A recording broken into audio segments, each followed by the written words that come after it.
అయ్యో అన్నలారయ్య పరమాత్ముని కృపతోన మళ్ళ నాకు నాలుకచ్చింది.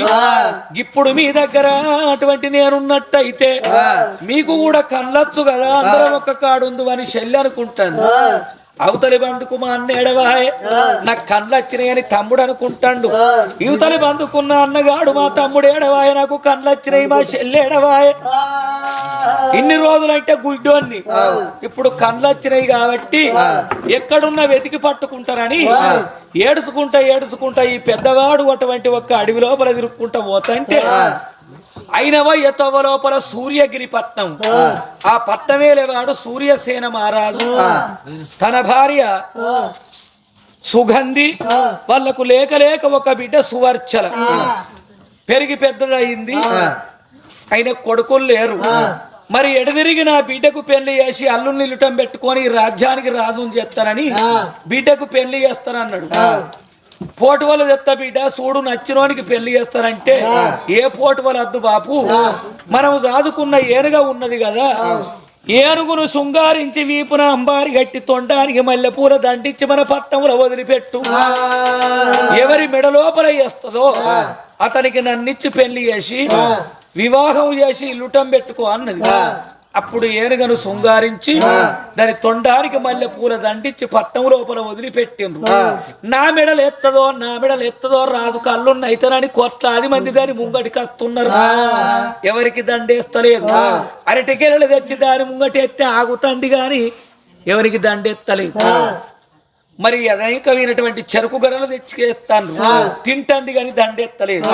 దండును దశంగాన్ని సేన సిబ్బంది దాటుకుంటా రాంగ పొలిమేర మీద మా తమ్ముడేడవాయే మా చెల్లేడవాయనని ఏడుచుకుంటచ్చే పిలగాన్ని చూసి నోవుకున్నోని బూరె నోసుకున్నోని పాలట. ఆ పూల దండ పట్టుకొని పోయేళ్ళటి అనగా పెద్దవాడు వరి పంచి మహారాజు మెడలో పరేసింది. ఓ రామ రామ ఆ పిలగాన్ని తీసుకువచ్చి రారాజు కప్ప చెప్పంగానే అప్పుడు అటువంటి ఆ పిలగాడైనటువంటి వరిభంతి మహారాజుకు ఈ పిల్ల అటువంటి ఒక్క నాయన సువర్చల దేవికి పెద్దలంతా కలిసినారు. పెద్దలంతా కలిసినారు.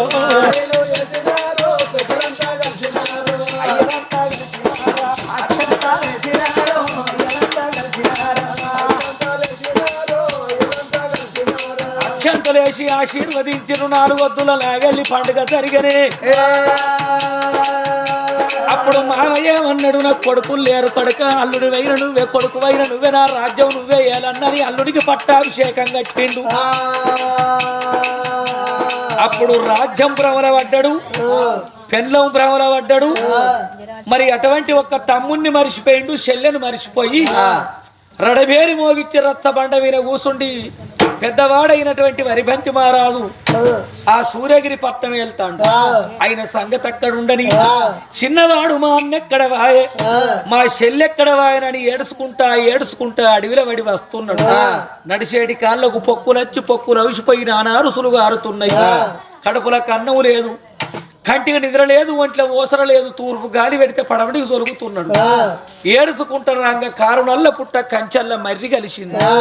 ఈ పాప బ్రతుకు నాకు అద్దు, నేను పాపాత్మున్నైతే ఈ పుట్టలున్న పామే నన్ను కుట్టని అని పుట్ట వీణ వండుకొని ఏడబోతి విషయల్లే శాబంతి దేవి ఎక్కడున్నవన్న వరిబంతి రాజా, ననగన్న నా తల్లి చంద్రవతి దేవిని కనుడుగా అనుకుంటూ నిండ నన్ను ఎందుకు గన్నవే, చెట్టుకోలం పుట్టకోలమైతివి, అవ్వలేని పిలగన్లు అడివమ్మ పాలైపోతివి అని కలకల పిలగాడు కన్నీరు తీస్తంటే కారే కన్నీరు పుట్టల పడ్డది. పుట్టల పాల ఎవరు ఉన్నారు, పుట్టల పాల ఎవరు ఉన్నారు, పుట్టల పాల ఎవరు ఉన్నారు, కన్నెడు శిరసుల ప్రతాప రాగన్నకు ఈపుల రాసపుండు 20 ఏళ్ళాయే. ఎన్నో ఔషధాలు తిన్నాడు, ఎన్నో మందులు మాకులు తిన్నాడు గాని ఆ పుండు మాంతలేదు. ఈ పిలగాని కన్నీరు ఈ పువ్విన పడేవారి కళ్ళ రాసపుండు చల్లబడి మచ్చలేకుంట మాయమైంది. అబ్బా ఆ పిలగాని కన్ను పుట్టుకతో నచ్చినవి కాదు, కన్న తండ్రి తీసేస్తే శంకరుడు మళ్ళిచ్చిండు కదా. ఆ పిలగాని కన్నీరు ఎప్పుడైతే ఈ పువ్విన పడ్డదో రాసపుండు మాయమై నాగన్న బయటికి వచ్చిండు. కొడక ఏ తల్లి కన్నదో నిన్ను ఎలనాగదేవి నీ పవిత్రమైనటువంటి ఒక్క కన్నీటి చుక్కలొచ్చి నా వీపు వినవడంగా 20 ఏళ్ల కింద పుట్టిన రాసపుండు మాయమైపోయింది. నీ సత్యము చూసినా నీకు బత్తెం ఓడి కడతా. ఈ ఢిల్లీబేరి పట్టణంతో ఈశాన్య మూలకు పట్టుకొని పో. ఆ పట్టణం లోపల ఒక బిరుదమాను రాసిండ్రు. ఆ బావి లోపల 5 వస్తువులు దాసింది అల్ల బిడ్డ. ఆ 5 వస్తువుల పేరు చెప్పినోనికి నా బిడ్డనిచ్చి పెళ్లి చేస్తానని ఆ రాజు అటువంటి బోర్డు రాసి పెట్టిండు. అక్కడికి ఓ కొడుక అన్నది. అమ్మ పోతగాని మరి ఆ బావిలో ఏమున్నాయో నేను ఎట్లా చెప్పాలి? అడవిలో బావిలోతు దొరకది, ఆడోళ్ళ మరవం దొరకది. ఆ పిల్ల ఏం రాసిందో ఏం దాసిందో నాకు ఎత్తెరకంటే ఆడిదాని 5వ తనం కొడుక పసుపు కుంకుమ, మెడలున్న మాంగళ్యము, ఏళ్లకున్న మట్టెలు, చేతికున్న గాజులు, చెవి కమ్మలు అలా దాచిపెట్టింది బిడ్డ. వాటి పేరు చెప్పుకొని పిల్లనిచ్చి పెళ్లి చేస్తారు అన్నట్టు. పెళ్లి నాడు నీ అన్నగాడు కలుతాడు, నీ చెల్లె కలుతుంది, నీ తండ్రి కలుతాడు, నీ కులవంత కలుతుంది, కూర అడుగుతుంది. పట్టం దొరికి గడ్డ కొడతావు పొమ్మన్న వల్ల నాగన్నకు దండం పెట్టి ఇక నేను జావా ఈశాన్య మూలతో పట్టుకొని ఢిల్లీబేరి పట్టం పోతానా అని బాలుడే బాలుడు బయలుదేరినాడు, ధీరుడే ధీరుడు బయలుదేరినాడు.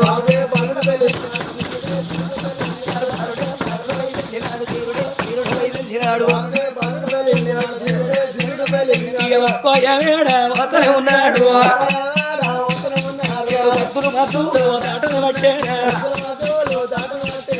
ఢిల్లీబేరి పట్టం ఆయన ఎప్పుడైతే వచ్చిండో పొలివేర మీద బోర్డు చదువుకున్నాడు. నడిగుల్లో ఉన్నది రత్తబండ కాడికి వచ్చిండు. రాజుకు దండం పెట్టంగానే కొడుక ఎందుకు వచ్చినావంటే నువ్వు బిరుదమాను రాసి పెట్టావు కదా 5 వస్తువుల పేరు చెప్తానన్నాడు. కొడుక చెప్పురాని వారకల్లా అయ్యా ఒక్కడాడు మాట ఎక్కదెందో ఉన్నారు, 10 ఆడు మాట 45 ఏళ్ళు ఉన్నారు, 4 నడితే తొగ పడుతుంది. తండ్రి నీ పట్టం మీద ప్రజలందరూ నా బాయి కాడికి రమ్మను అందరు దూరంగా చెప్పుతానన్న వాళ్ళు నా పార్వాన్ని పిలిపించి నగరమిడకేసి 4 బజార్లకు డప్పు సాటింపు జయంగా అందరూ ఆ బాయి కాడికి వచ్చిండ్రు. ఎగ్గప్పుడు పిల్లవాడేనారాయో ప్రజలకు దండం పెట్టిండు, ప్రభువుకు దండం పెట్టి అయ్యా ఆడిదాని 5వ తనం ఇళ్ళ దాగున్నది. చేతి గాజులు, చెవి కమ్మలు, మెడలోపనున్న మాంగళ్యం, ఏళ్లకున్న మట్టెలు, తండ్రి పసుపు కుంకుమలు ఇక్కడున్నాయో అన్నాడు. అనేవారకల్లా మరి నువ్వు అంటున్నావు నిజమెంతో అబద్ధమెంతో మేము చూడొద్దా అని ప్రజలు అన్నారు.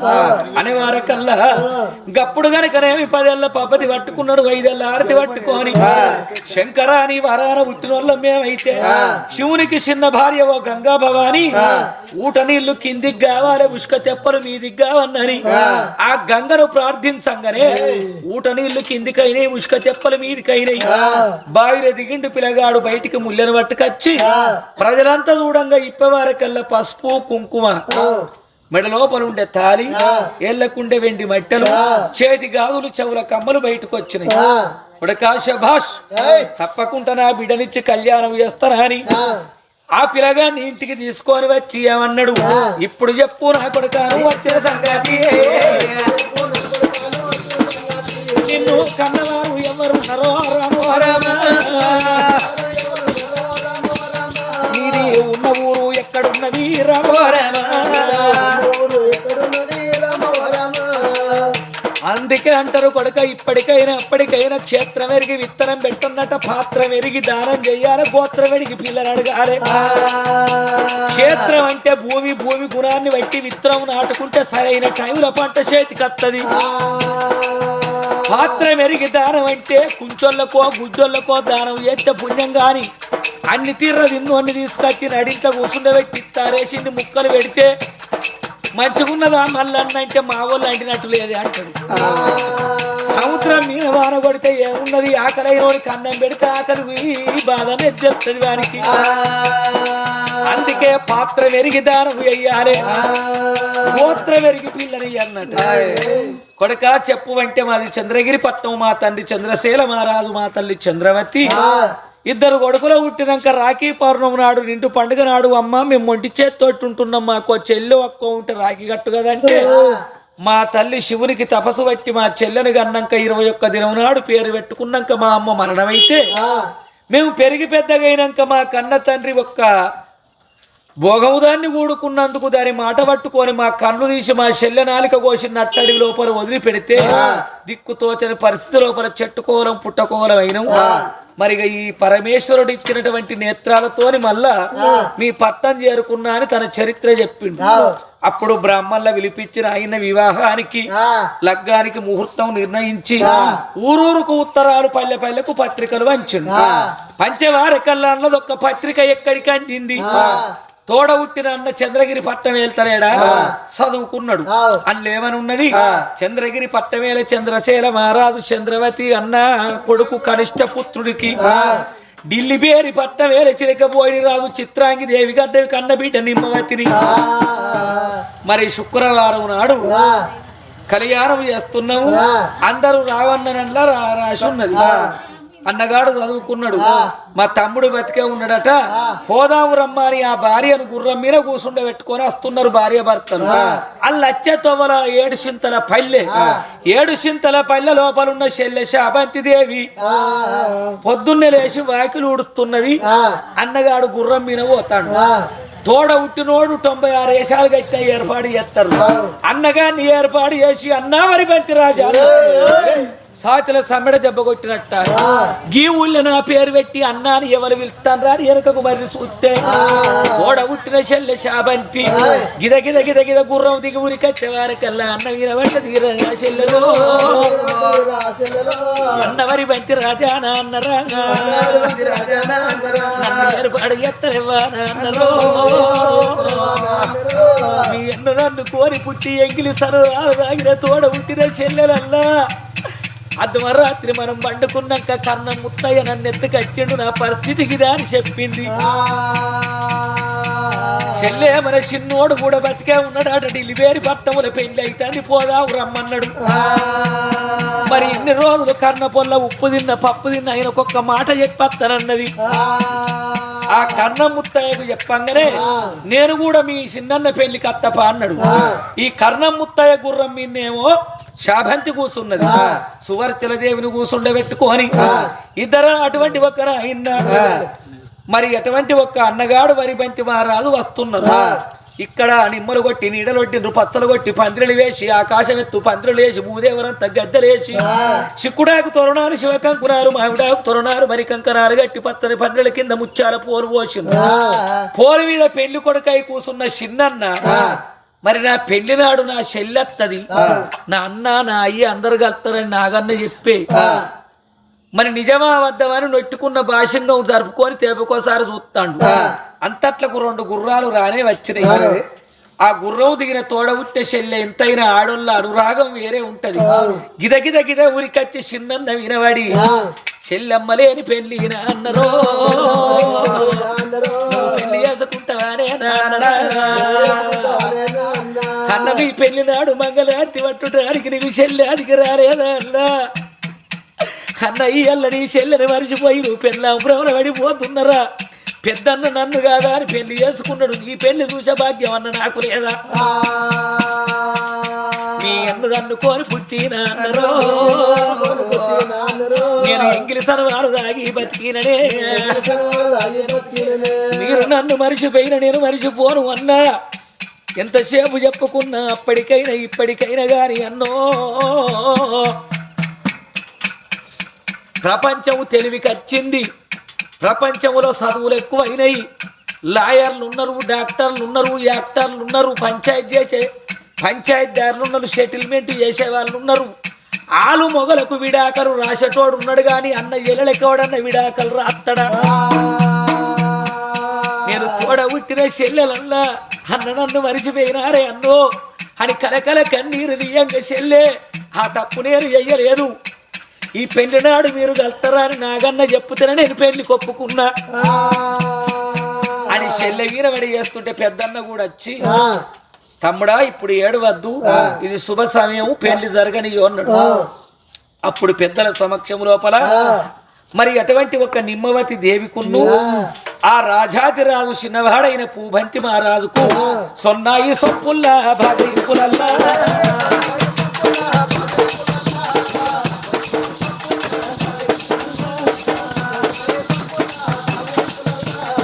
పెద్దలంతా కూడి పెళ్లి ఆ పెళ్లి రోజు నాడు నాయన్న కలవక మనం అన్నదమ్ములం కలిసాం, మన చెల్లె కలిసిందా అని అందరికీ అన్నదానం చేస్తాను, వస్త్రదానం చేస్తాను. వీళ్ళ సంగతి ఇక్కడ ఉండంగా అటువంటి ఒక్క చంద్రగిరి పట్టణం లోపల ఉంచుకున్న పెళ్ళం లేదా భోగముది. ఆ ముసలోని చూసి ఏమన్నది వారి, నీ అసొంటి మొగోలు నా కాళ్ళ కిందికెళ్ళి ఎందరో పెయిన్రు, ఉంచుకున్నది పెళ్ళం కాదు కొడుక, మరి ఉరవ చెట్టు నీడ కాదు, పెంచుకున్నోడు కొడుకు కాదు, తగరం బంగారం కాదు, తలుసుకున్నోడు వరుడు కాదు. నీ అసొంటోళ్ళు ఎంతమంది వాళ్ళు నా కిందికెళ్ళి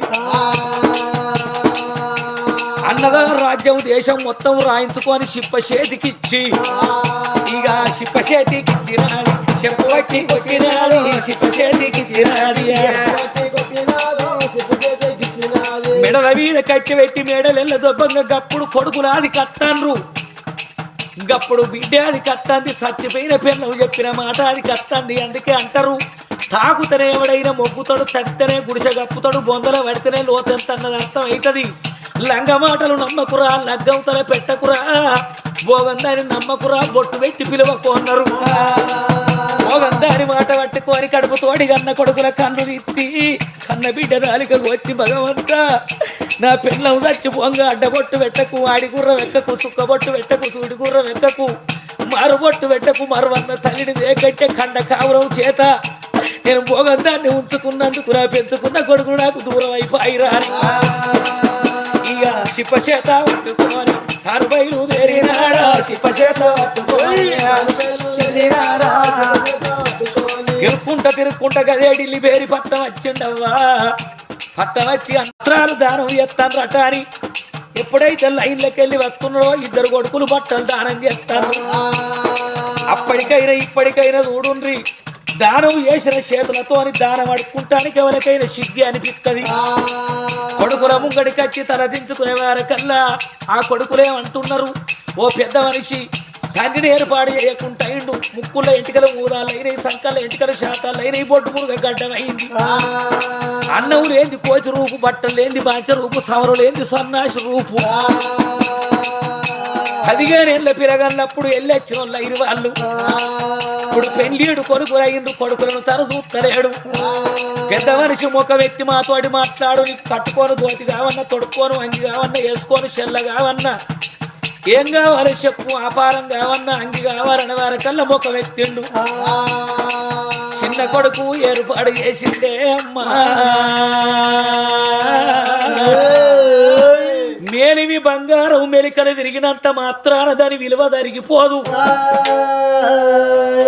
మట్టి లోపల మాణిక్యం పెడితే మట్టికి మట్టే ఉంటది, మాణిక్యానికి మాణిక్యం ఉంటది, కానీ మైలు అంటుకోదు. అప్పుడు అటువంటి కొడుకు తండ్రిని ఏర్పాటు చేసి, బాపు నీకు గీ కట్ట ఎందుకు వచ్చింది నానా, నాన్న ఎందుకడక తిరుగుండా వెళ్తున్నావు, నీ ఇద్దరు కొడుకులో మనిషిపోయినవనాలా, ఈ రూపం నీకేది, కట్టుకున్న నీ పట్టుబట్టలైనానా, పెట్టుకున్న నీ కిరీటమేది, చేతులున్న నీ చంద్ర ఆయుధమేది, లింగాల చాలవేది, బంగారు పాపూసులే, ఇంతటి దీనస్థితికి ఎందుకు దిగజారడం అన్నారు. కొడుక మీ అమ్మ చెప్పిన మాట వినక నేను భోగందాన్ని ఉంచుకున్నందుకు నా యావదాస్తి తీసుకొని నన్ను భిక్షాటన చేసుకొని బ్రతుకుమని నన్ను ఎల్లగొట్టింది కొడుక అన్నాడు. నానా నాడు మేము తప్పు చేయలే, అయినా దాని మాట పట్టుకొని మా కన్ను తీసిన మేము ఒక్క మాట అనలే, మేము ఎట్లయినా మంచిదే గాని మా బాపుకు జోడుండని అనుకున్నాం.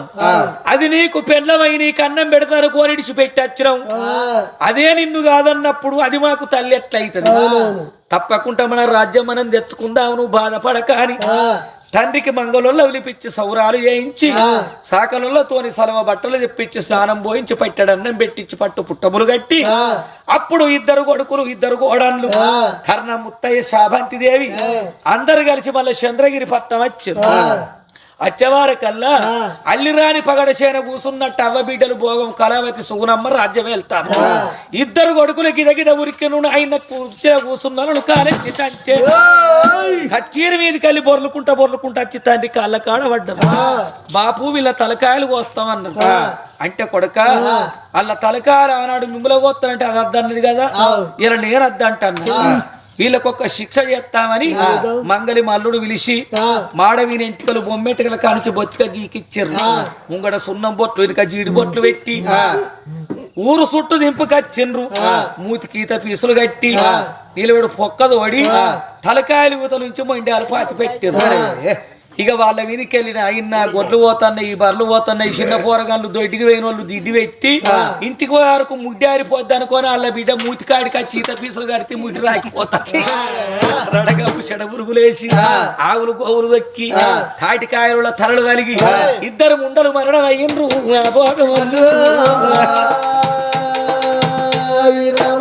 అప్పుడు తండ్రి అన్నాడు, మీకు పెళ్లి అయింది కానీ చెల్లెకు పెళ్లి కాలే, చెల్లెకు పెళ్లి చేయొద్దా కొడుక అన్నాడు. మాకన్నా ఉన్నోళ్ళ చూసి పెళ్లి చేస్తాం, నాన్న నువ్వు బాధపడక అన్నాడు. అన్నా మీరు అక్కడిక్కడ తిరగకుండ్రి, పిల్లగాడు ఇక్కడనే ఉన్నాడు అన్నది. ఎవరు చెల్లె అంటే కర్ణముత్తయ్య. అవ్వ దీపం బట్టి చూసుకుంటా బాయిలో దొబ్బుకున్నట్టుగా దొంగోనికి నిన్నిస్తామా చెల్లె వద్దే రాజులకిస్తామన్నారు. అంటే ఆ పిల్ల అన్నది, అన్న ఆడిదానికి నింద రావద్దది బొందల పడ్డబోదు. సీత సత్యవంతురాలని రామునికి ఎరికే, లోకానికి ఎరికే. మరి సీత సత్యం లోకానికి తెలవన్నని రాముల వాడు అగ్గిల దునుకుమంటే సీతమ్మ దునికింది. అప్పుడు సీతను తీసుకొని అయోధ్యకు వచ్చిండు లంక నుంచి రాముడు. నిందె వేయిందా? సాకలివాడు ఏమన్నాడు, ఎడ్డి రాముడైతే ఏడాది లంకలున్న సీతనుంచుకున్నాడు, నేనైతే ఎలుకోపోదు అన్నాడు. నిండు గర్భవతిని కఠినంబు దలచినటువంటి కళ్యాణ రాముడు కారణ కంపిండు సీతామహాసాధ్విని. మరి నేను ఇన్ని రోజులు కర్ణపొల్లి ఇంట్లున్నా, నన్ను ఇంకోనికిచ్చి పెళ్లి చేస్తానంటాను. ఇన్ని రోజులు వారి ఇంటికాడ అట్టుకనే ఉన్నది అనరా అంటారు. అన్నిందే పోవన్నంటే ఈయనకే నన్ను ఇచ్చి లగ్గం చేయవన్న. అప్పుడు కర్ణం ముత్తాయకిచ్చి తోడ పుట్టిన చెల్లెకు రంగరంగ వైభవోపేతంగా అయిన పెద్దల సమక్షం లోపల కళ్యాణమో దేవ కళ్యాణమే కొత్తయ్యల కళ్యాణము తదేవ లగ్నము సుదినము తదేవ తారాబలము తదేవ చంద్రాబలము తదేవ దైవాబలము విఘ్నేశ్వరో విఘ్న విదూరో కరిష్యామి లక్ష్మీ సతేంగ్రి సాబాధన లక్ష్మీ సాబాధన సర్వమంగళ మంగళ్యే శివే సర్వార్థ సాధకే శరణ్యే త్రయంబికే నారాయణి గౌరీ నమస్తుతే మాంగళ్యము తంతునామేన మమ జీవన హేతునాయే కంఠే భద్రాని శుభతే సంజీవ శరదాం శతం మాంగళ్య ధారణ ముహూర్త సుముహూర్తోస్తు సాబాధన లక్ష్మీ సాబాధన. చెల్లెకు పెళ్లి చేసి అన్నలు అన్నారు, మా అత్తగారి పట్టం నేను ఇల్లుటం పోయిన, చిన్నోడు వాళ్ళ అత్తగారి పట్టం వెళ్తాడు, చెల్లె ఈ రాజ్యం మీరు ఏలుకోనరు అన్నాడు. బావకు పట్టాభిషేకం కడతామంటే ఈ కర్ణముత్తయ్య అన్నాడు, 4 ఇండ్లు దోసుకొచ్చుడు ఎరకగాని నలుగురికి దానం చేసుడు తెలియదు, ఈ రాజ్యం నేను ఎలా ఈ తతంగం అంతా నాకు పట్టదు అన్నాడు. నీవు తెలియకపోతే మా తండ్రి నీ కింద మంత్రి అయి సలహాలు ఇస్తాడు, మా తండ్రి చెప్పినట్టు రాజ్యం వెలుకో బావని బావకు పట్టాభిషేకం కట్టి చెల్లెను మేడల్లో ఉంచి చెల్లె దగ్గర తండ్రి నుంచి ఇద్దరన్నగాళ్ళు ఎవరత్తగారి పట్టం వాళ్ళు వెళ్ళిపోయింది. ఇళ్ళ కష్టం దొరికి గడ్డకు పడి సంబురంగా ఉంటాంటే సత్యన తల్లి చంద్రవతి దేవి జీవాత్మకప్పుడు స్వర్గం పోయింది. ఆమె ఎట్లా స్వర్గం పోయిందో గుర్రం వల్ల ఎగట్ల స్వర్గం పోరి రామ ఈడికి వరిబంతి పూబంతి చాబంతి కథ సంపూర్ణమైంది. కథ చెప్పువన్నోళ్లకు చెప్పించిన వాళ్ళకు చెప్పిన వాళ్ళకు అయిపోయేదా కిన్నోళ్లకు నిద్రచ్చి పన్నోళ్లకు ఇంటికి లేచిపోయిన వాళ్ళకు ఆ శ్రీరామచంద్రుడు